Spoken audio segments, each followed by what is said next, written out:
જય અંબે. તો 9મામાં અને 11મામાં જેવું એનાલિસિસ પત્રક છે એવું ને એવું જબરજસ્ત 10મા 12મામાં પણ બનાવવામાં આવ્યું છે. પણ એ ધોરણ 9 અને 11 અને ધોરણ 10 અને 12ના એનાલિસિસ પત્રકમાં થોડો ફેર પડે. શું એ સમજીએ.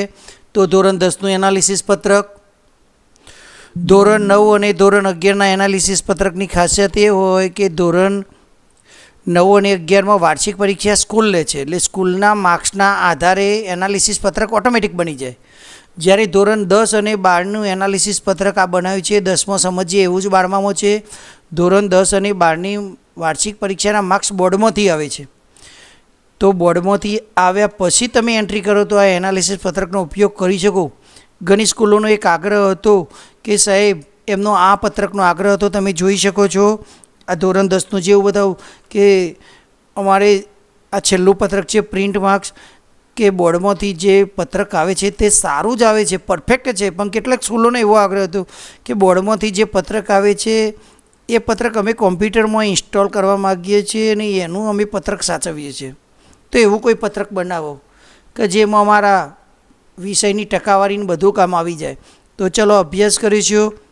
તો તમે જોઈ શકો છો આ ધોરણ 10નું એનાલિસિસ નામનું પત્રક, ઓટોમેટિક બોર્ડની ટકાવારી. અહીંયા સૌથી પહેલાં એક ખાસ, જો એનાલિસિસ પત્રકનો ઉપયોગ કરવો હોય તો અવશ્ય લેફ્ટ માટે, એબસેન્ટ માટે જે નિયમ છે એ અવશ્ય કરી દેવો પડે. અહીંયા બોર્ડનું પરિણામ એકવાર લખી દો, પરીક્ષા કેન્દ્રનું પરિણામ એકવાર લખી દો, શાળાનું પરિણામ ઓટોમેટિક બની જશે. વર્ષ માર્ચમાં કે ફેબ્રુઆરીમાં પરીક્ષા લેવાય તો ફેબ્રુઆરી લખી દો, માર્ચ લખી દો, જે પણ હોય તે. હવે આગળ જઈશું. તમે જોઈ શકો છો અહીંયા જે સૂચના લખી એ સૂચનાનું અવશ્ય પાલન કરવું તો જ તમે ઉપયોગ કરી શકશો. બોર્ડનો બેઠક નંબર અગાઉ લખેલો છે તો અહીંયા આવી જશે. હોમ નામના પત્રકમાં લખવાનો હતો. અહીંયા મેલ ફિમેલ પણ હોમ નામના પત્રકમાં સ્ટુડન્ટ પ્રોફાઇલમાં લખવાની હતી, તો તેઓ લખેલી માહિતી અહીંયા આવી જશે. માની લો કે કુલ ગુણ, આપણી 10મામાં કુલ ગુણ 600 હોય છે, એમાંથી કોઈ બાળકે અહીંયા મેન્યુઅલ એન્ટ્રી કરવાની છે 545 મેળવ્યા, તો અહીંયા તમે જુઓ છો ટકાવારી ઓટોમેટિક આવી ગઈ. એ પરિણામ EQC મેળવ્યું કે નહીં, એ તો EQC. અહીંયા ડ્રોપ ડાઉન બોક્સ બનાવે છે, જે હોય તે જો નપાસ હશે તો એ ટકાવારી નહીં આવે. પણ ઘણી વખત એવું થાય 600માંથી 545માં પણ મેળવ્યા આવે, પણ તે નપાસ પણ હોઈ શકે, તો એના ટકા હોતા નથી. અને જો એ પાસ હશે તો એ ટકાવારી આવી જશે. પર્સન્ટાઇલ રેન્ક, તો પર્સન્ટાઇલ રેન્ક માની લો કે જે પણ લખાઈને આવ્યો હોય એ લખી દીધો. ગ્રેડમાં અહીંયા ગ્રેડ જે બોર્ડના નિયમ પ્રમાણે છે તો એને જનરલ જે ગ્રેડ આવ્યો એ લખી દો. આટલી એન્ટ્રી કરવાની થાય. હવે વિષયની ગુજરાતી વિષય છે તો ગુજરાતી વિષયના 80 ગુણમાંથી બાળકે 75 મેળવ્યા, કારણ કે બાળકે માર્કશીટમાં મેળવ્યા છે એટલે તમારે એન્ટ્રી તો કરવી જ પડે, એ તો માર્કશીટમાં છે. આ આપણું સોફ્ટવેર છે. તો જેને પાસ હશે એના માર્ક્સ આવા આવશે. માની લો કે અંગ્રેજીમાં એને 25 મેળવ્યા, તો જો એનો કલર બદલાઈ ગયો. જો 26 પાસ થવાતું હોય તો તમે જુઓ 26 કલર બદલાઈ ગયો, પાસ થઈ ગયો. અને જે નપાસ હશે એનો કલર કંઈક જુદો આવશે. હવે ઘણી વખત એવું પણ થાય કે એને 25 છે પણ એક કૃપા ગુણ મળ્યા, તો એ પણ નોંધ કરી દો, કારણ કે એ પણ આગળ ગણતરીમાં ગણાય છે. તો આ રીતે એકવાર તમારા જે વિષયો છે એની જે બાળકે કૃપાગુણ સાથે જે માર્ક્સ મેળવ્યા એ લખી દો.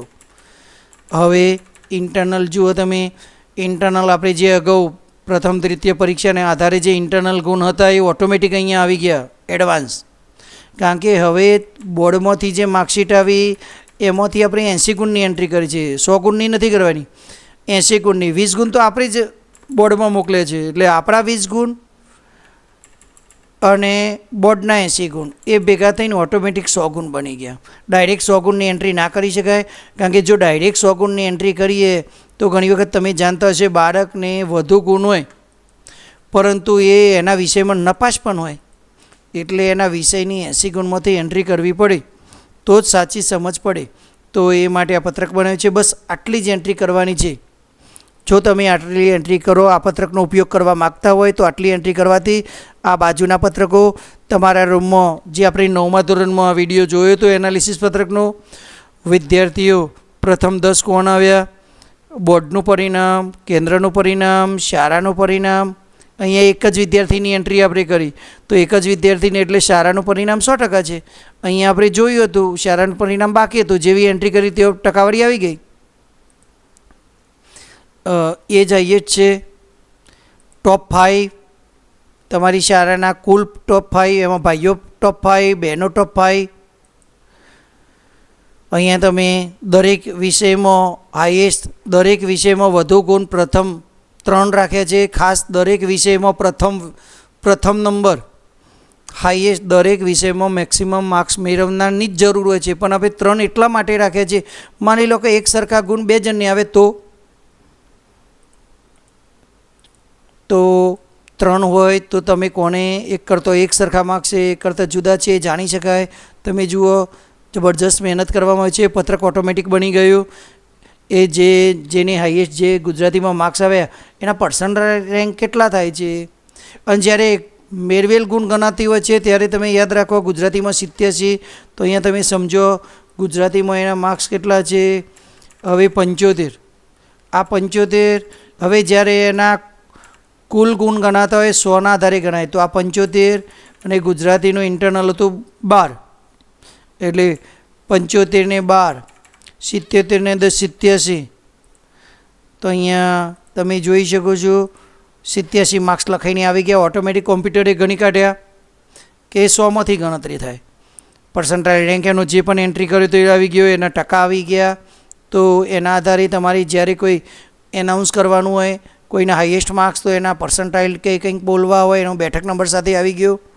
સબ્જેક્ટ વાઇઝ પણ પત્રક બની ગયું, વિષય વાઇઝ કેટલાય પરીક્ષા આપી, કેટલા પાસ થયા, કેટલા ન પાસ થયા, એ વિષયમાં હાઈએસ્ટ કોણ હતું અને એ વિષયની ટકાવારી કેટલી થઈ, અને એ પણ જાતિ વાઇઝ, જ્ઞાતિ વાઇઝ વિશ્લેષણ પણ બની ગયું. જે આ ઓનલાઈન સિદ્ધિનું પત્રક જે માગે છે ત્યારે ખૂબ કામમાં આવશે. સિદ્ધિપત્રક, શાળા સિદ્ધિપત્રક, અહીંયા જાતિ વાઇઝ, જ્ઞાતિ વાઇઝ અને ગ્રેડ વાઇઝ વિશ્લેષણ પણ થઈ ગયું. આ પત્રકમાં 9 પોઈન્ટ પત્રક થઈ ગયું, આ 5 પોઈન્ટ બની ગયું, અને આપણે જે માર્ક્સની એન્ટ્રી કરી એના આધારે 100 ગુણનું ટોટલ પણ થઈ ગયું.